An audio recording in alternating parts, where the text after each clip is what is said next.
अब्बा जान, मैंने 11 सितारों को मुझे सजदा करते देखा है। इसे खत्म कर दो या कुएं में फेंक दो। आज किस्सा तमाम हुआ। क्या तुम ही यूसुफ हो? हाँ, मैं यूसुफ हूँ।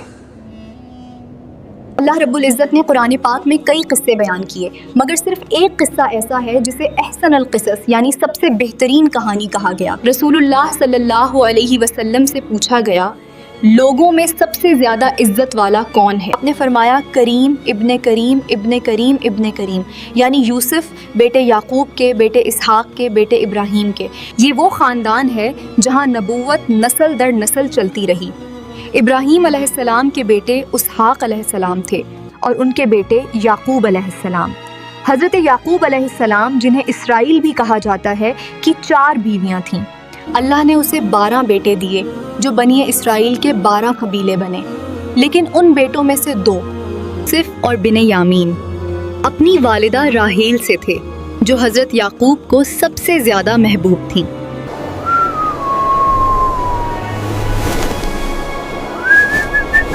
बाकी 10 बेटे दूसरी बेवियों से थे। यही वो पहली वजह थी जिसने सौतीले भाइयों के दिल में हसद का बीज बोया। हज़रत यूसुफ अभी बहुत छोटे थे कि उनकी वालिदा का इंतकाल हो गया। उन्हें उनकी फूफी हज़रत इसहाक अलैहिस्सलाम की बेटी ने पाला। फूफी को यूसुफ अलैहिस्सलाम से इतनी मोहब्बत हो गई कि वो उन्हें अपनी नज़रों से दूर नहीं करना चाहती थीं। जब हज़रत याकूब अलैहिस्सलाम यूसुफ को वापस लेने आए, मैं तुझे अपने भाई याकूब को वापस नहीं दे सकती, तो फूफी ने एक तदबीर की। उन्होंने हज़रत इसहाक अलैहिस्सलाम का कमरबंद, जो नबूवत की निशानी समझा जाता था, यूसुफ अलैहिस्सलाम के कपड़ों के नीचे बांध दिया। इसहाक का कमरबंद गायब है। और फिर ऐलान कर दिया कि कमरबंद चोरी हो गया। तलाशी ली गई तो वो नन्हे यूसुफ के पास से निकला। उस दौर की शरीयत के मुताबिक चोर को उसी का गुलाम बनना पड़ता था जिसका माल चोरी हुआ हो। अब शरीयत के मुताबिक ये बच्चा मेरे पास रहेगा। यूं मोहब्बत की वजह से यूसुफ अलैहिस्सलाम अपनी फूफी के पास रोक लिए गए। ये वो वाक़या था जिसे बाद में भाइयों ने ताना बनाया। फूफी के इंतकाल के बाद यूसुफ अलैहिस्सलाम वापस वालिद के पास आ गए। और फिर वो रात आई जब अल्लाह ने मुस्तक़बल का पर्दा उठाया। नन्हे यूसुफ अलैहिस्सलाम हड़बड़ा कर उठे और वालिद के पास आए। अब्बा जान, मैंने 11 सितारों को मुझे सजदा करते देखा है। ए अब्बा जान, मैंने ख्वाब में देखा कि 11 सितारे, सूरज और चांद मुझे सजदा कर रहे हैं। हज़रत याकूब अलैहिस्सलाम समझ गए कि सूरज और चांद वालिदैन हैं और 11 सितारे भाई हैं। उन्होंने फ़ौरन मना फरमाया, मेरे बेटे, ये ख्वाब अपने भाइयों को मत सुनाना। शैतान इंसान का खुला दुश्मन है, लेकिन हसद छुपता नहीं। भाइयों ने देखा कि बाप की मोहब्बत यूसुफ के लिए बढ़ती जा रही है। एक दिन वो सब जमा हुए। एक ने कहा, यूसुफ और उसका भाई अब्बा को हमसे ज़्यादा अजीज़ हैं, हालांकि हम एक पूरी ताकतूर जमात हैं। यूसुफ को कत्ल कर दो या किसी दूर ज़मीन पर फेंक आओ। यूसुफ को कत्ल कर दो। नहीं, कत्ल मत करो, बस कुएं में डाल दो, ताकि बाप का चेहरा सिर्फ हमारे लिए रह जाए।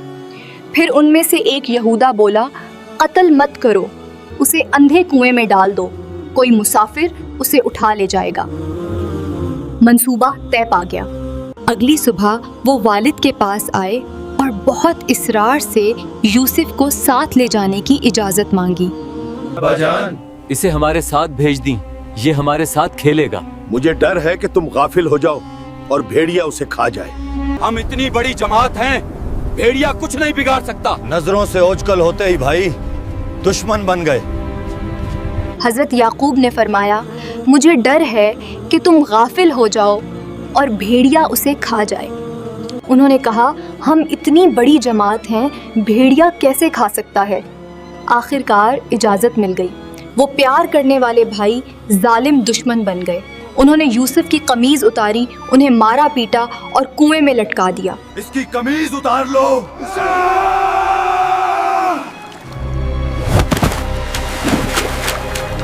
लेकिन अल्लाह ने वही नाजिल की, गम ना करो, एक वक्त आएगा जब तुम उन्हें उनके इस अमल के बारे में बताओगे।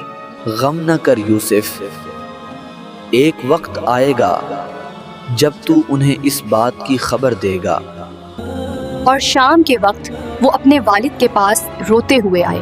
बाजान, हम बर्बाद हो गए। हम दौड़ लगा रहे थे, यूसुफ सामान के पास था, उसे भेड़िया खा गया। ये कैसा भेड़िया था जिसने यूसुफ को खा लिया, मगर उसकी कमीज तक नहीं फाड़ी। दलील के तौर पर उसकी कमीज लाए जिसे एक बकरे के खून में डबोया गया था। वो समझ गए कि ये धोखा है, दिल फट गया, मगर जुबान ने कहा सब्र ही बेहतर है और अल्लाह ही से मदद मांगता हूँ। उनके गम की शिद्दत ने उन्हें अपने लिए एक अलग झोंपड़ी बनाने पर मजबूर किया, जिसे बैतुल एहजान यानी गमों का घर कहा जाता था। कुएं पर मदीन का एक काफिला रुका। पानी निकालने वाले ने डोल डाला तो यूसुफ उसमें बैठकर ऊपर आ गए। खुशखबरी हो, ये तो एक लड़का है। भाई जो आसपास छुपे थे फौरान आ गए और कहा ये हमारा भागा हुआ गुलाम है, और उसे काफिले वालों को चंद दरहम में बेच दिया। ये काफिला मिस्र पहुंचा। मिस्र के बाजार में इस खूबसूरत बच्चे की बोली लगी। अजीज़े मिस्र ने उसे खरीदा और अपनी बीवी से कहा, इसे इज्जत से रखो, शायद ये हमें नफा दे। यूसुफ जवान हुए तो अल्लाह ने उन्हें आधा हुस्न दे दिया। ज़लीखा उन पर फरेफ्ता हो गई। शहर की औरतें ये अफवाह फैलाने लगीं कि अजीज की बीवी अपने गुलाम से मोहब्बत करने लगी है। जुलेखा पागल हो गई है।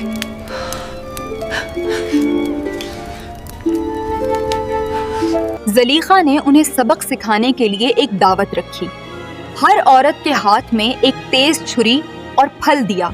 जब वो फल काटने लगी तो ज़ुलेखा ने यूसुफ अलैहिस्सलाम को हुक्म दिया, उनके सामने आओ। जैसे ही यूसुफ अलैहिस्सलाम पर्दे से निकले, उनके हुस्न की तजल्ली ऐसी थी कि औरतें दंग रह गईं। उन्हें होश ही न रहा और फलों के बजाय अपने हाथ काट लिए। उन्होंने चहक कर कहा, ये इंसान नहीं, ये तो कोई बुजुर्ग फरिश्ता है। यूसुफ अलैहिस्सलाम ने दुआ की, ए रब, कैद मुझे इस गुनाह से ज़्यादा महबूब है। चुनांचे वो कैद हो गए। कैद में 2 नौजवान भी थे। एक ने ख्वाब देखा कि वो बादशाह को शराब पिला रहा है। दूसरे ने देखा कि उसके सर पर रोटी है जिसे परिंदे खा रहे हैं।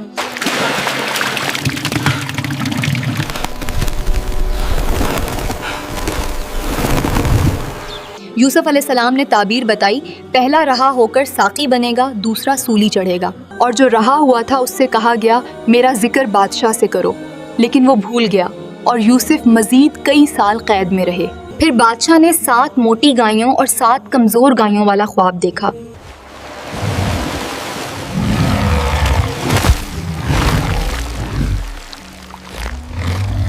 कोई ताबीर ना बता सका।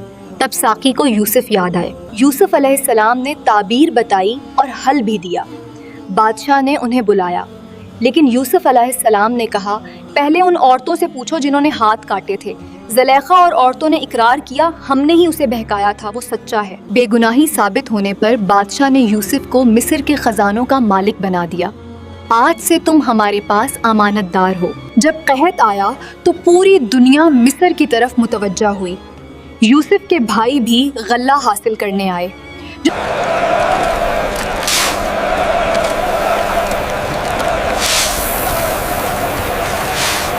यूसुफ ने उन्हें पहचान लिया, मगर वो अनजान रहे। जब वो दूसरी बार अपने छोटे भाई बिन्यामीन को लाए तो यूसुफ ने बिन्यामीन को तन्हाई में बता दिया, मैं तुम्हारा भाई यूसुफ हूँ। फिर उन्हें रोकने के लिए एक तदबीर की। बादशाह का पैमाना बिन्यामीन के सामान में छुपा हुआ था। ऐलान किया गया, ए काफिला वालों, तुम चोर हो। भाइयों ने कहा, अगर हम में से चोरी निकले तो वही तुम्हारा गुलाम बनेगा। तलाशी ली गई तो प्याला बिन्यामीन के थैले से निकला। यहाँ भाइयों ने वो जुमला कहा, इसने भी वही किया जो यूसुफ ने किया था। جس کا تعلق بچپن سے تھا۔ انہوں نے کہا اگر اس نے چوری کی ہے تو اس سے پہلے اس کے بھائی نے بھی چوری کی تھی۔ اشارہ اسی کمربند والے واقعے کی طرف تھا۔ یوسف علیہ السلام نے یہ سن کر دل میں بات رکھی اور ظاہر نہ کیا۔ یسری بار جب بھائی آئے تو عاجزی کی انتہا پر تھے۔ اے عزیز، ہمارے گھر والے مصیبت میں ہیں، ہم پر صدقہ کیجیے۔ یوسف علیہ السلام کا دل بھر آیا۔ فرمایا کیا تمہیں یاد ہے تم نے یوسف کے ساتھ نادانی میں کیا کیا تھا؟ بھائیوں کے پیروں تلے زمین نکل گئی۔ یہ راز تو صرف ہم جانتے تھے۔ غور سے دیکھا، وہ پیشانی، وہ آنکھیں۔ کیا واقعی تم ہی یوسف ہو؟ ہاں، میں یوسف ہوں۔ بھائی روئے اور معافی مانگی۔ یوسف علیہ السلام نے فرمایا آج تم پر کوئی ملامت نہیں۔ یوسف نے اپنی قمیض دی اور کہا یہ والد کے چہرے پر ڈالنا، بینائی لوٹ آئے گئی، اور سب کو لے آؤ۔ ادھر قافلہ مصر سے چلا، ادھر کنعان میں بیٹھے حضرت یعقوب نے فرمایا اگر تم مجھے دیوانہ نہ کہو تو مجھے یوسف کی خوشبو آ رہی ہے۔ بیٹے پہنچے، قمیض چہرے پر ڈالی اور آنکھیں روشن ہو گئیں۔ پھر وہ عظیم منظر آیا جب 40 سال بعد بچھڑا ہوا بیٹا ماں باپ سے ملا۔ حضرت یوسف اپنے والدین کو عزت سے تخت پر لے گئے اور سب نے تعظیمی سجدہ کیا۔ یوسف نے فرمایا ابا جان، یہ میرے بچپن کے خواب کی تعبیر ہے۔